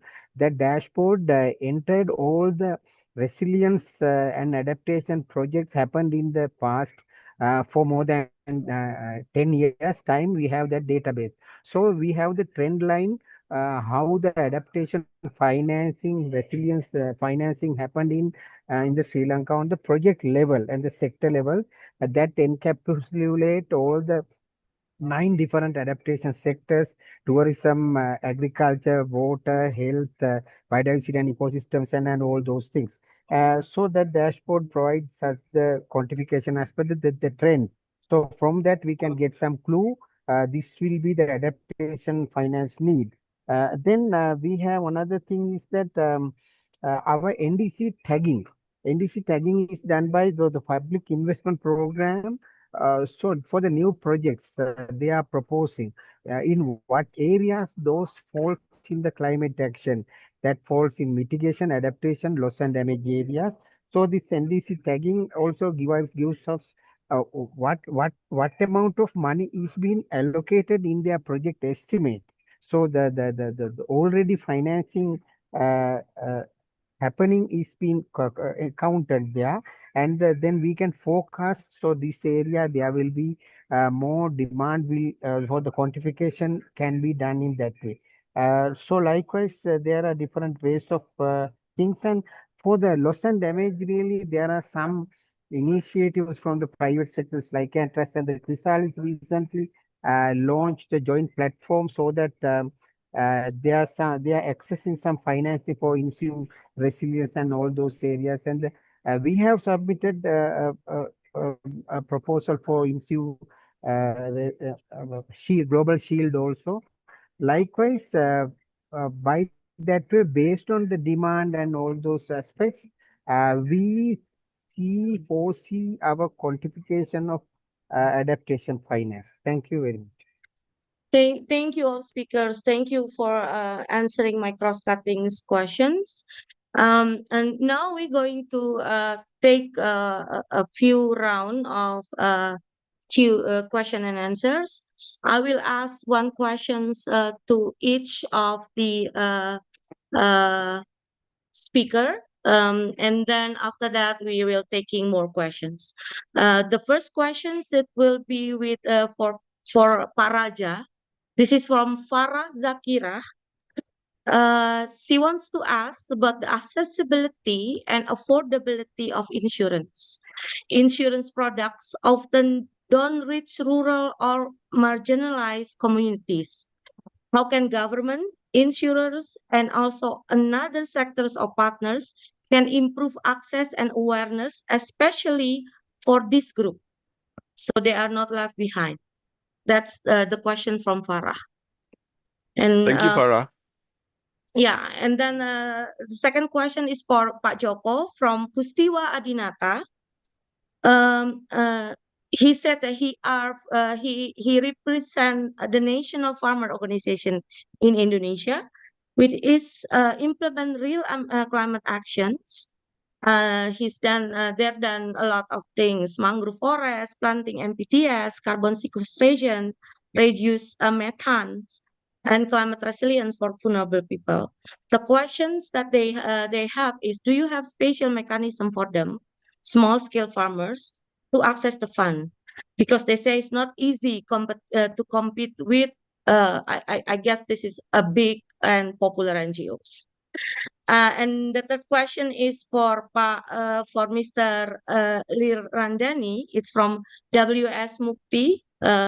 From the from a Ministry of Environment perspective, what policy instrument or partnership have been explored in Sri Lanka to mobilize private sector investment in climate adaptation, particularly in sectors such as manufacturing and industry? I will ask Paraja to answer the question first. The All question right. Thank you, Farah. That's a very good question. I think when we look at here, it says about affordability first. Affordability is to make product affordable and affordable. And that is what we look on our experience is to look what the product that needs by a certain group. Let's say here as farmers, and then what is a farmer need? So that is an assessment we did a prior development of the product, and then we see either the communities needs a parametric product on drought, for example. So it's need to be specific to address exact challenge in the regions. So that is to make available, to make it affordable, to make it as simple and small. So that's why MCII mostly support micro insurance when it comes to product development, because we see that micro insurance is mostly affordable, that people can pay 100,000 rupiah can get 1 juta rupiah, for example. So that is a small that people can pay and then can get a quick payout. And but I mean, on the product, we are not working in Indonesia currently, but what I can show you, before it was just the product available in Indonesia. And on how to access the communities, one way that we work is to bundling it with other product, with other existing instrument. For example, the farmer has a credit, so to top up the insurance with a credit, and the farmer have input like, let's say, fertilizers and seed, for example, then to top up these affordable product on the input. And of course, when it comes to small farmers, low income, that a subsidy need to be there. But the things need to be highlighted that majority in Indonesia, so farmer are not all farmers are low income. There are many farmers can afford 100,000 rupiah per year to buy insurance. And that is just to make the product accessible beyond subsidized group so that a normal farmer also can buy. And what we learn in the Pacific and the Caribbean, that people willing to pay because people know that would be flood, people know that would be drought, people know that would be hurricane coming. People will be willing to pay $110 per year. But the thing is, people don't know. I mean, like I like to echo Pak Joko earlier about awareness in public, but also for the community. I mean, even we can see ourselves, how much do we know about insurance products? We always need to learn and to build trust. And insurance, mostly when we work with a low income and vulnerable community, those community just learn insurance for the first time. They don't understand how the payment, they don't understand how the premium, they don't understand what is covered, what is not covered. And this is take time to build trust. And I like to put like the example, like the mainstream platform, Netflix, like Amazon, they give people time 1 month or 3 months to test, and then people understand how the platform work. But I think that also need to do the same with the other service product like insurance, that people need time to learn about the product. People need time to have awareness, which is, it would take not 5 years, it would take 10 years, and that is need to do is continuously from one community to other communities. So I would say the affordable is to make it more like specific, and then to make that accessible, to do it's to bundling with these communities and in rural areas specifically, to learn specifically how this community, how their livelihood is, either farmer or fisher, they have different characteristics. Thanks. Thank you, Raja. And then we move to Pak Joko Yeah. and the questions from Pak Kustiwa. Yeah, thank you, Pak Kustiwa. So, BPDLH or Indonesia Environment Fund, we can deliver certain program directly through the, actually not only small, medium farmer, but also ultra microfinancing farmer, so below the small medium farmer. So the first program is under the Reforestation Fund, and then we deliver some investment, but this is not grant. This is the revolving fund, like a concessional loan, with the lowest, perhaps the lowest interest rate in the world. Yeah. The maximum is around 3.3%, and then deliver as a revolving fund. It could be possible directly to the farmer as an individual or as a group, but also it could be possible through the intermediate agency like a cooperative. For one farmer, the maximum around 50 million rupiah. But after we got some MOU from us with the farmer, we give them as an obligation.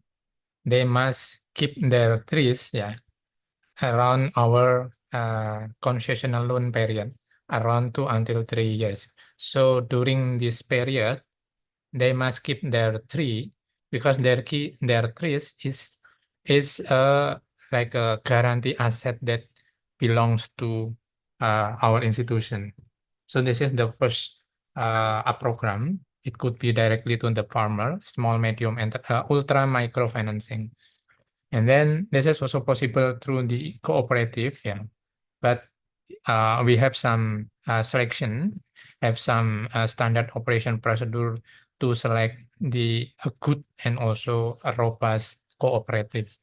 And then the second program is under the Follow Net Sink Fund, carbon fund from Norway, because every years the Ministry of Forestry and us always opening 2 until 3 times. We call it small grant for a public or local people. Yesterday, in the third program, the third batch of this program is officially closed, and we got almost a 200 winner. Yeah, this is also small grant. The previous program is under revolving fund, is concessional loan revolving fund. So the second program is a grant. The money is quite same, maximum 50 million, but this is grant, not a loan. And then the third program now, we are still under the piloting with the UNDP, because we are really focused to combine revolving fund for ultra microfinancing farmer surrounding forest area, but they also very high and prone with disaster risk issue. So we put the tagline is climate resilient revolving fund. We got some funding as a guarantee from UNDP, and then we blend it, and we ask also others facility from other philanthropy, so we can provide very new creative financing just to blend it the disaster risk with a revolving fund, ultra microfinancing as a beneficiary, and then we try to piloting, and hopefully next year we got the evaluation, and if we success, perhaps we can elevate, yeah, and we can duplicate and also replicate on the bigger program. That's my answer, Ibu Eka. Thank you very much, Pak Joko, for the answers. And now I go to Mr. Andeni. The questions from WS Bukti. Yes, thank you. Thank you. Let me go to the question. She asked about, I'm looking for that question. I can So read how, it again if you would like yeah, to. From please, yeah. a Ministry of Environmental perspective, what policy instrument or partnership have been explored in Sri Lanka to mobilize private sector investment in climate adaptations, particularly in sectors such as manufacturing and industry? Yeah, main thing is that one of our readiness project we jointly implemented with the Food and Agriculture Organization and the Green Climate Funding. That is mainly for climate smart agriculture, for plantation and non-plantation sectors. So it is been implemented now. In that, we established private sector working group. So that is a partnership. So we with the Ministry of Environment established that. So there are more than 80 different private sector entities. We have invited them, and they became the member of that. So there are different agriculture and different manufacturing sector, livestock, uh, meat and dairy products producing sector, large number of, and the tea plantations, those who are engaged in fair trade, large number of, there are more than 80 different members are there in the private sector working group. For that, I mean, nowadays we are formulating the operational guidelines, then how we can how we can implement that private sector working group. So that will be a part and parcel of the National Adaptation Fund. Nowadays, what we are developing the modalities, and very soon it will be implemented in parallel with the Sri Lanka Climate Fund. So then that is one partnership that we have developed. On the other hand, as you know, I have told that there are different mechanisms nowadays being prepared. We didn't have a carbon trading policy. We didn't have a carbon trading framework. Now the Ministry of Environment, we are developing a carbon trading framework. So there are positive list, negative list identified, and so there are some opportunities given to the private sector so that they can go for find out project from the positive list. So they are, it is open for them. So then they also can contribute to the NDC implementation, National Adaptation Plan implementation, finding out the projects in the positive list. Suppose there are some projects, waste to energy recovery projects, and methane capturing projects, and alternative wetting and drying projects in the agricultural landscape. So then they can contribute to reduce methane gas emission from the paddy field, so that they can go for financing their entities. Likewise, there are different methods developed. And for the manufacturing sector, as you know, there is a great requirement for our country to have monitoring, reporting, and verification system (MRV) framework, supported by enhanced transparency principle of the Paris Agreement, Article 13. Nowadays, we are preparing that has the NDC tracking and all the things. So for the adaptation sector, monitoring M&E was identified, and there is a GIS supported database developed. So then data sharing protocol and everything was developed, and we enhanced the capacities of the private sector industrial units, and we trained their staff to develop databases and everything. So then they can enhance their environmental performance, and likewise so then their capacities enhanced uh, to get into the adaptation finance also, especially for the monitoring sector.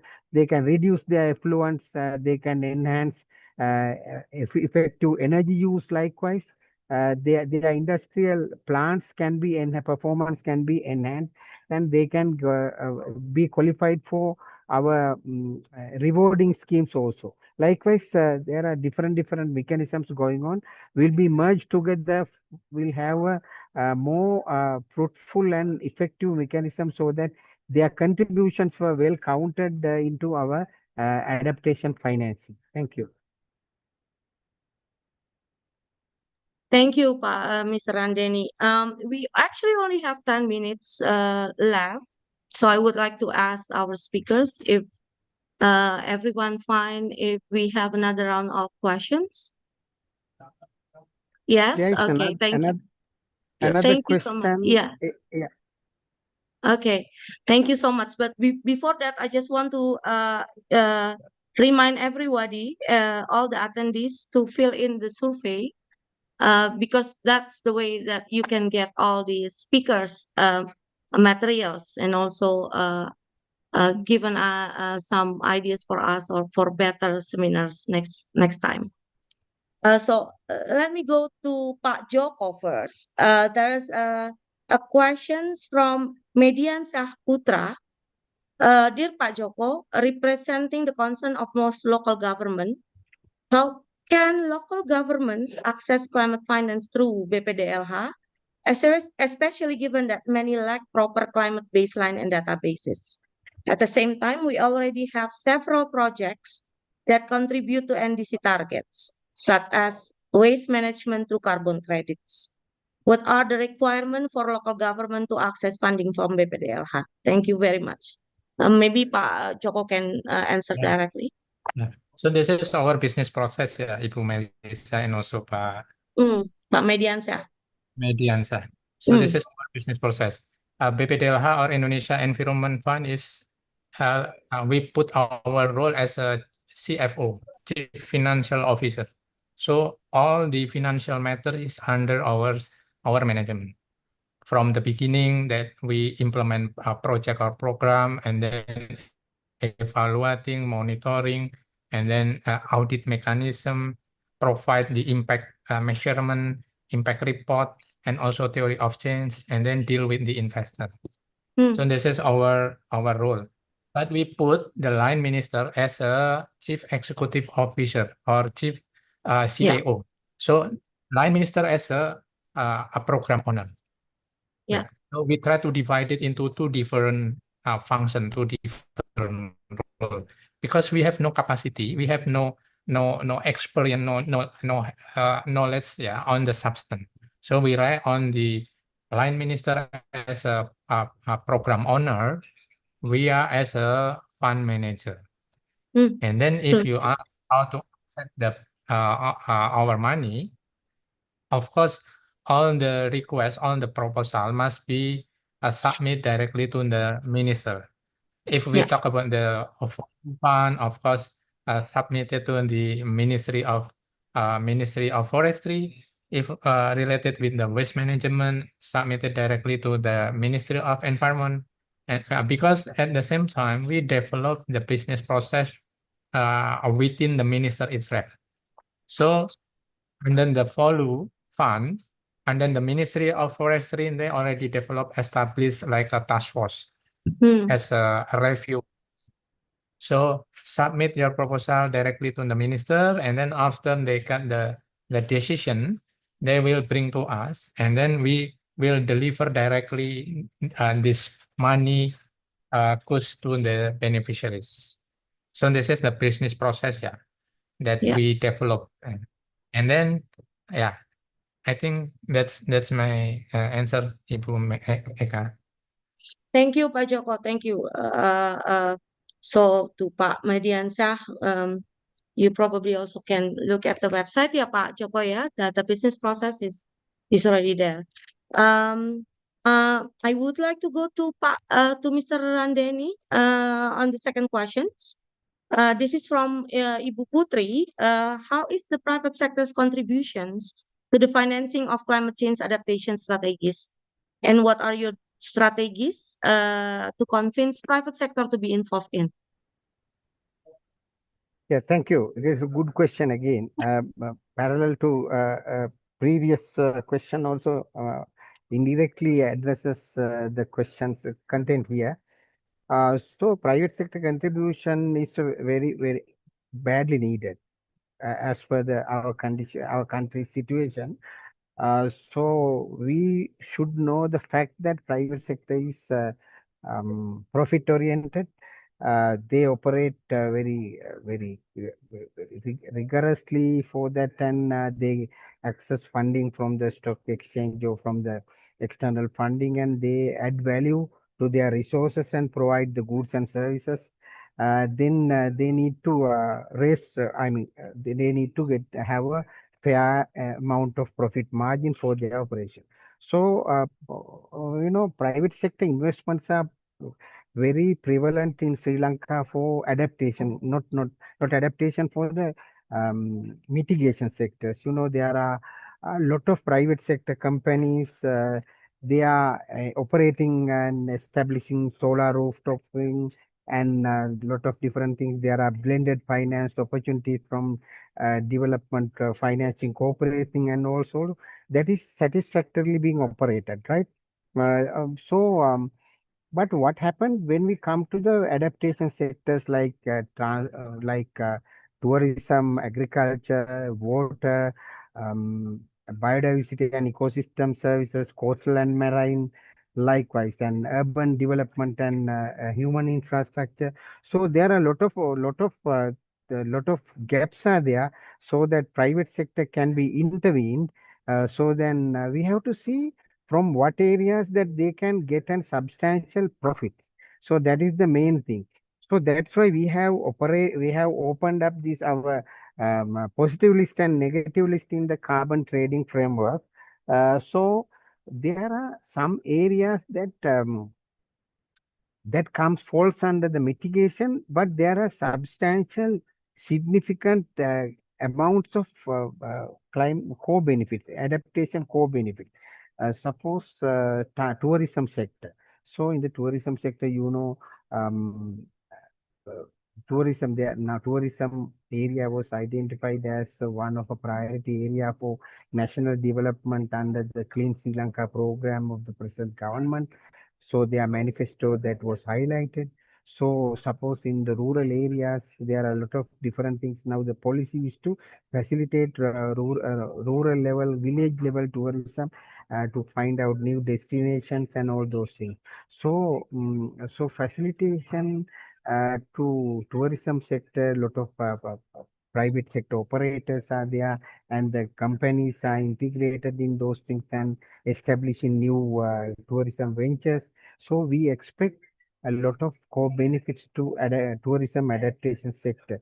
And at the same time, our main area of adaptation, there are 13 adaptation sectors and 9 different provincial adaptation plans also. And food security is the biggest adaptation sector in Sri Lanka.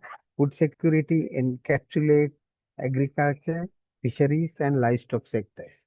So livestock sectors, there are a lot of milk producing, dairy production, and everything happen. So we are providing some support for pasture production and those things, and so that they can go for win-win situation. Private sector as a package, what is provided by the public sector, animal production and health department. Now they are facilitating. They are providing incentives pa- for uh, for uh, for pasture production, which are uh, not contribute much for the methane. Likewise, there are schemes are embedded into the incentive package what is provided for the small scale. And the other thing is that we have a separate package operationalizing the small and micro level medium enterprises, what are the majority of the economic sectors in the country. So for that they have access to soft loans so that they can enhance their resilience capacities and all those things. So likewise, informal sector, private sector engaged in informal sector, small and medium scale, because they are operating in very low level of the budgets. So they were given priority, and they were facilitated through the incentive schemes what is being there. Um, there. Likewise, so we have identified the need for facilitating private sector for adaptation financing. So thank you. Thank you, Mr. Andani. And the last question is for Raja. This is from Fadli Wiramandiri. Looking at adaptation effort at a smaller scale, for examples, at the community or household level, how does the insurance sector see these kinds of initiatives? What would make them more attractive for insurers to get involved and support micro level adaptation action? Thank you. If we look at insurance, it's always about the severity and intensity of the hazard or the risk, and the local they ask different type or initiative that run by community. And I like to see example in the Philippines, for examples, where cooperative create their own pool, and then afterward the government let them to distribute between cooperative, and then but that is just like very like a self-organized in the beginning, but afterward being formalized. So I think is really depend on what type of community or type of initiative. But what I could say when it comes to the insurance is especially the private sector's insurance, for them is need to be viable. So the private sector will not see as a public or a government to protect without seeking the profit. But when we look at private sector, the profit they are looking for is not to make them rich, but rather to be able to run. So that is how we work with a credit union, for example, in the Caribbean, where the credit union, they mostly look at also to support their network, or cooperative will support their network, because at the end of the day, it's not to get rich from the insurance products, but rather to make their beneficiary and member more resilient. Let's say cooperative, rice cooperative, for example. So if the drought happen and harvest failures, so the impact is not only to the individual, but also the cooperative in the whole, because they don't have a productions. So when it comes to how to attract private sector for the current initiative, is to look at how this we need to look at the specific example, but to look at how this product or solution function, and see how this operated, either more like a market base or rather like a target base. Market base meaning this initiative could also like offer outside the communities that create the initiative.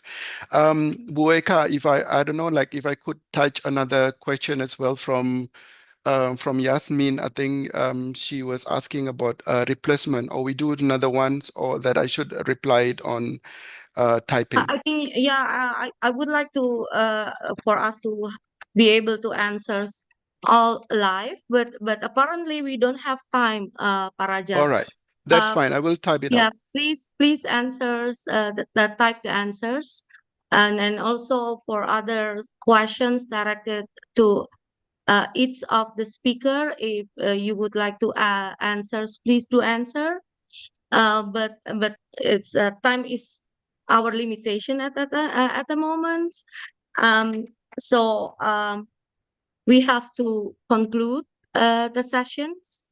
And I would like to give my appreciation again to all the speakers for all your presentations, all your insight, all the valuable answers to all the questions that being put here. And also, I would like to thank for all the participants. Thank you for being part of this important conversations.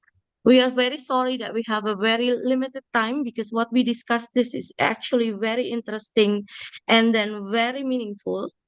Hopefully, we could have other times to go into depth for several of the issues that we discuss here. Some few takeaways that I get from this discussion is, for one, is that we learn that to scale up adaptation effort, we have to look beyond traditional public funding. What we've done so far is to bring in all the innovatives, all the innovative finance facilities that are very crucial components to scale up the adaptation effort. Also, we learned that the power of policy and the power of data and informations. All of our speakers emphasize that that's critical roles that it plays, because without the enabling policy, regulatory, data, information, it's difficult to attracting innovative finance and ensuring it reaches the most vulnerable communities. And the last but not least is the collaboration is key. From investor coalitions to government partnerships and community engagement, collaboration is essential to creating sustainable and effective adaptation solutions. Also, reminding again to all participants, if you would like to get all these important materials from our speakers, please do fill in the survey. Don't forget about that. And before we conclude, I will invite, I would like to invite all participants to briefly turn on the camera so we could have a group photo to commemorate this event. Please do so. Everyone can open the camera. Or are people allowed? I forgot to ask the question that it is possible for everyone to open the camera or just the speaker?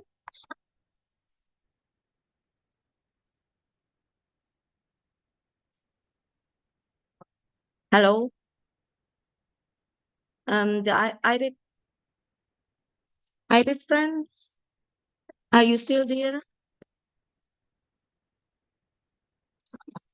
Anyway, I guess it's Only not allowed for the participant to open the camera. So, so on behalf of the Indonesia Research Institute for Decarbonization and all of our partners, I want to extend our sincere gratitude to our esteemed speakers and to all of you for your valuable contributions. Please, this webinar is actually a third in a collaborative webinar series on climate finance. And we plan to hold future sessions closer to COP30. Please stay connected with us to learn more. Thank you and have a great day. Thank you. Thank you so much. Thank you, Bu Eka. Thank you. Thank you. Thank you. Bye Thank you, bye. everybody. Apologize Bye-bye. for a mistake that I might have. Thank you so much. No problem. Bye-bye. Bye-bye. Thank you. Bye-bye.